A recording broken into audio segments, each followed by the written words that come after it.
Hello everyone, this is Kajal Sharma. Welcome back to my YouTube channel Kajal Sharma Classes. आज के video में हम discuss करने वाले हैं टीम टीचिंग, जिसको हिंदी में टोली शिक्षण भी कहा जाता है। फर्स्ट ऑफ ऑल हम समझते हैं कि टीम टीचिंग होता क्या है। आप पिक्चर में देख सकते हैं, यहाँ पर ग्रुप ऑफ टीचर्स खड़े हैं। अब ग्रुप ऑफ टीचर्स आपको मिलके टीच करते हैं तो इसका बेनिफिट ये होता है, अलग अलग टीचर में अलग अलग नॉलेज होती है। मान लीजिए कोई टीचर अपने सब्जेक्ट में अच्छा है, कोई टीचर किसी एक्टिविटीज में अच्छा है, जो स्टूडेंट्स को एक्टिविटीज बहुत अच्छे से करवा सकते हैं। तो यहाँ पर जो टीचर्स का ग्रुप है वो मिलकर स्टूडेंट्स को फैसिलिटेट करता है।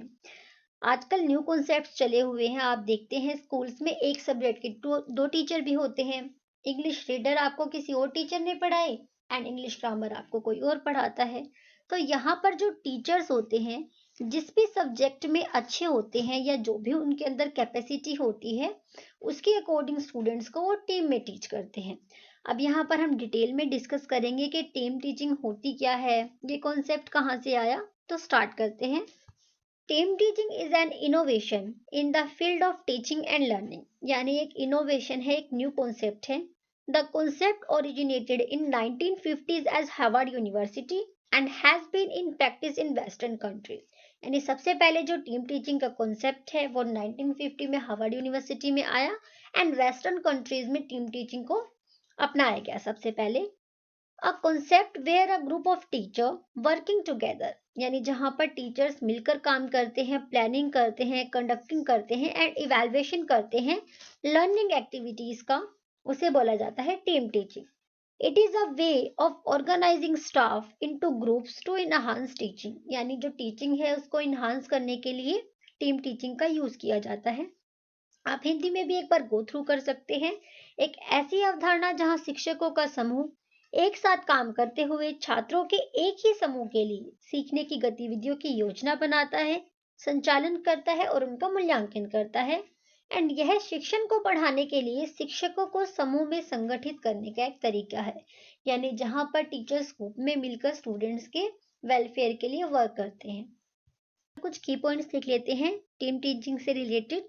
फर्स्ट है, team teaching strategies are simplest form where all the teachers of a subject collectively teach a class in that subject, यानी टीचर्स का ग्रुप मिलके एक ही सब्जेक्ट को स्टूडेंट्स को टीच करते हैं। नेक्स्ट है, team teaching is also called collaborative teaching. Collaborative मतलब सहयोगी शिक्षण, यानी मिलजुल कर स्टूडेंट्स को टीच करते हैं।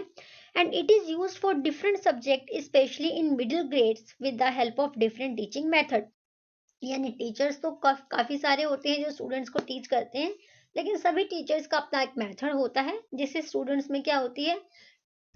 नेक्स्ट स्लाइड है, टीम टीचिंग के ऑब्जेक्टिव्स क्या होते हैं। यहाँ पर आप टीम कर लीजिएगा, ये टाइपिंग मिस्टेक है। अब टीम टीचिंग हम यूज क्यों करते हैं, इसके ऑब्जेक्टिव्स उद्देश्य क्या होते हैं। फर्स्ट है, teaching to improve quality of instruction, यानी जब एक की बजाय दो तीन टीचर होंगे तो क्वालिटी, जो इंस्ट्रक्शन की क्वालिटी होती है वो इम्प्रूव होगी। To utilize talent and expertise of teachers, यानी जो टीचर की एक्सपर्टीज होती है, उनका टैलेंट होता है, उसका प्रॉपर यूटिलाइज होता है।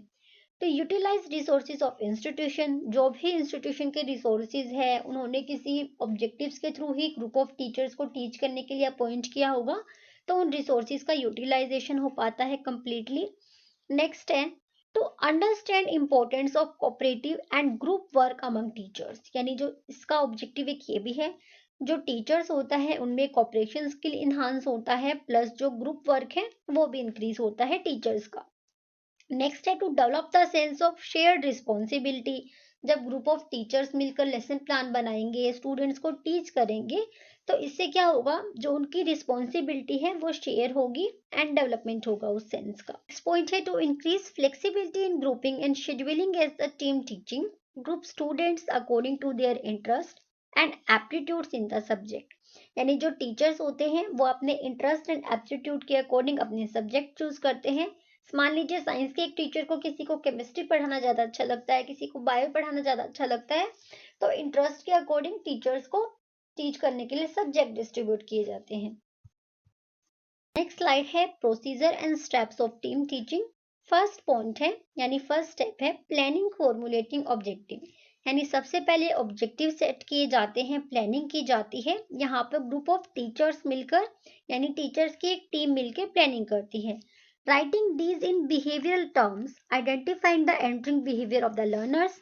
Entering behaviour of the learners का मतलब है, यानी स्टूडेंट का बिहेवियर है कैसा, पहले उसको हम अज्यूम करते हैं, उसका अंदाजा लगाते हैं, उसके बाद ही उसके अकॉर्डिंग ऑब्जेक्टिव सेट किए जाते हैं। Deciding the material to be taught, कौन सा मटेरियल स्टूडेंट्स को टीच करना है, ये टीम होती है टीचर्स की, वो डिसाइड करेंगे। Assessing duties to the teachers, अब यहाँ पर ग्रुप ऑफ टीचर्स हैं, तो सभी टीचर्स मिलकर अपनी ड्यूटी असाइन करते हैं कि किस टीचर को कौन सी ड्यूटी, यानी कौन सा रोल प्ले करना है, कौन सा कंटेंट स्टूडेंट्स को रिप्रेजेंट करना है। नेक्स्ट है ऑर्गेनाइजिंग, आप इसको इम्प्लीमेंटेशन स्टेज भी बोल सकते हो, यानी यहाँ पर इम्प्लीमेंट स्टार्ट हो जाता है जो भी ऑब्जेक्टिव सेट किए थे। Determining the level of instruction, selecting the appropriate communication strategy, presentation of lecture by component of team, यानी जो टीम है वो यहाँ पर प्रेजेंटेशन करते हैं स्टूडेंट्स के सामने कोई भी कंटेंट की, एंड यहाँ पर टाइम टू टाइम स्टूडेंट्स को मोटिवेशन दिया जाता है एंड सुपरवाइज भी किया जाता है स्टूडेंट्स के एक्टिविटीज को। नेक्स्ट है इवैल्यूएशन स्टेज, अब इवैल्यूएशन स्टेज में स्टूडेंट्स को जो भी टीच किया है उसके क्या आउटकम आए हैं, स्टूडेंट्स ने कितनी लर्निंग की है, या क्या उनके समझ में नहीं आया, इसका इवैल्यूएशन किया जाता है। नेक्स्ट है प्रिंसिपल ऑफ टीम टीचिंग, यानी टीम टीचिंग स्ट्रेटेजी कौन कौन से प्रिंसिपल्स फॉलो करती है। फर्स्ट प्रिंसिपल है principle of utilizing the resources. It is based on the best utilization of the available resources in the field of teaching, यानी जिस भी इंस्टीट्यूट में आप टीचिंग करते हो वहाँ के रिसोर्सेज का अप्रोप्रिएटली यूज करें। नेक्स्ट है principle of joint responsibility and cooperation, यानी जो टीम टीचर्स होते हैं वो मिलकर काम करें, अपनी रिस्पॉन्सिबिलिटी को फुलफिल करें एंड कॉपरेशन से वर्क करें। नेक्स्ट है principle of appropriate selection of the team members, because team teaching में सबसे मस्ट प्रिंसिपल है ये कि यानी यहाँ पर आप जो टीम टीचर्स होते हैं उनका सिलेक्शन अप्रोप्रिएटली करें।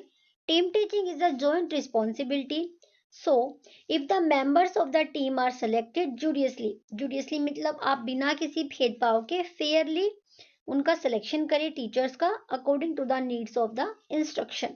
प्रिंसिपल है principle of willingness and appropriate distribution of the responsibilities, यानी जिन भी टीचर को आप जो रिस्पॉन्सिबिलिटी दोगे वो उसको फुलफिल करने में विलिंग हो। The team member should distribute duties among themselves properly according to their abilities, experience and the needs of the situation.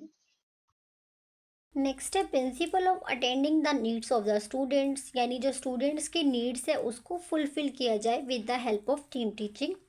Next है principle of flexibility in terms of grouping and scheduling, यानी flexible हो, यानी जो आपने team बना दी ऐसा ना हो कि वो फिक्स हो गई, यानी स्टूडेंट्स की नीड्स के अकॉर्डिंग फ्लेक्सिबल टीम टीचिंग की जाए। In team teaching time needs to be adjusted according to the requirement of the teaching learning situation and it also requires flexibility. Flexibility का मतलब ही होता है कि according to needs, according to situation team में change भी किए जा सके। नेक्स्ट है principle of appropriate teaching learning environment, जिस एनवायरनमेंट में आप स्टडी करोगे वो भी सपोर्टिव हो। नेक्स्ट प्रिंसिपल है principle of appropriate supervision and evaluation.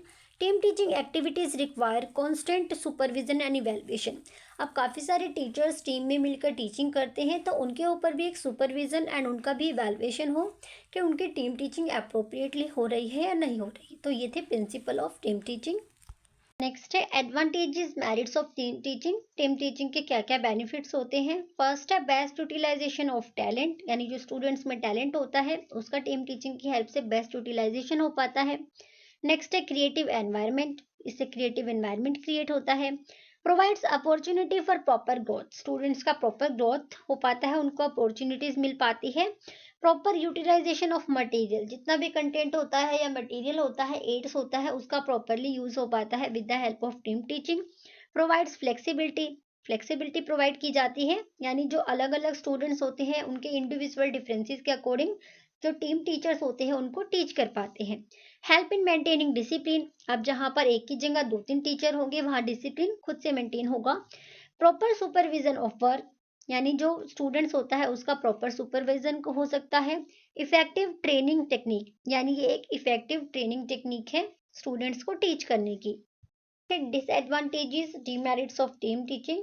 First है लैक ऑफ कॉम्पिटेंट टीचर्स की कमी होती है। सेकेंड है difficult in distribution of responsibility. जो टीम टीचर्स होते हैं उनको रिस्पॉन्सिबिलिटीज डिस्ट्रीब्यूट करना इजी नहीं होता। Costly in terms of finance. जब आप एक की जगह दो तीन टीचर्स रखोगे तो ये कॉस्टली तो होगा ही। नेक्स्ट है टीचर सेंटर्ड। अब यहाँ पर जो ये टीम टीचिंग स्ट्रेटेजी है ये टीचर सेंटर्ड होती है। एंड लास्ट है डिफिकल्टी इन मैनेजिंग अंडरस्टैंडिंग। अब जब दो तीन टीचर मिलकर स्टूडेंट्स को टीच करेंगे, प्लानिंग करेंगे लेसन प्लान की, तो मिसअंडरस्टैंडिंग भी क्रिएट होगी, तो एक मैनेज करना यहाँ पर काफ़ी टफ हो जाता है टीम टीचिंग में। तो ये था टीम टीचिंग का कॉन्सेप्ट। वीडियो इन्फॉर्मेटिव लगी हो तो like share and subscribe. And video से रिलेटेड कोई भी सजेशन हो आप कमेंट बॉक्स में कमेंट कर सकती हो।